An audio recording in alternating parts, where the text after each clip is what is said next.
Vous devez prier pour demander à Dieu une onction qui va corriger vos lacunes intellectuelles. Or, pour que tu pries pour ça, il faut que tu sois conscient que tu as des lacunes. Celui qui ne connaît pas ses lacunes ne connaît pas sa destinée. Celui qui ne connaît pas ses lacunes ne peut pas connaître sa destinée. Celui qui ne connaît pas ses imperfections, si tu ne sais pas dans quoi tu vaux rien, tu n'as jamais devenu fort dans quelque chose. Il a dit ça en nous, on se comprend, tu vois, non? Demande à ton voisin, toi tu reconnais que tu vaux rien dans quoi? Il faut le demander.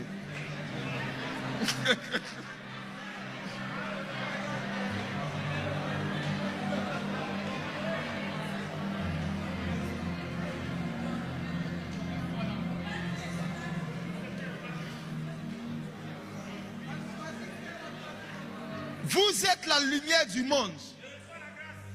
Cela veut dire que vous êtes appelés à être des personnes qui vont éclairer les gens du monde sur des problèmes qu'ils ont. Et ça, c'est dans 12 secteurs d'activités différents qui sont dans ce livre que vous devez lire. Les métiers que vous devez faire, les études que vous devez faire, c'est dans le but d'apporter une lumière dans le monde.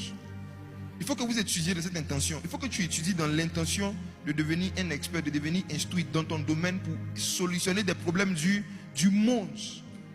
Solutionner des problèmes du monde. Solutionner des problèmes du monde. Dans le livre 12 portes pour influencer une nation, l'apôtre Mohamed Sanogo, à la page 23, a donné la définition de ce que c'est que influencer. Aujourd'hui, on a des influenceurs, n'est-ce pas? On en a beaucoup sur Internet. Je suis sûr que certains même souhaitent devenir influenceurs. C'est ce que Dieu souhaite aussi. Mais la définition d'influencer qu'il a donnée est parfaite. Et tout à l'heure, quand l'homme de Dieu Steven prêchait, il en a parlé.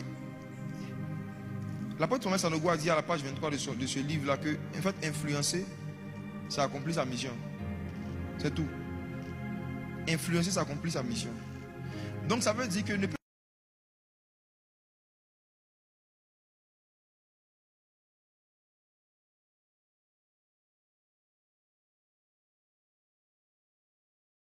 influencer que quelqu'un qui connaît sa mission. Influencer, ce n'est pas devenu populaire, c'est devenu utile. Influencer, ça accomplit sa mission. Maintenant,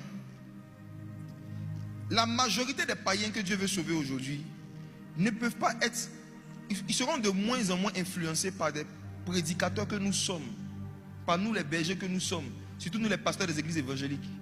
La raison pour laquelle Dieu envoie de tels messages, c'est parce que les païens d'aujourd'hui sont très endurcis vis-à-vis des évangélisations classiques, des prédications classiques qui viennent de nous les pasteurs, à cause de la multitude des scandales qu'il y a eu ces dernières années dans le milieu évangélique. Donc tout ce qui ressemble à pasteur, surtout quand on voit prophète, les gens ont peur.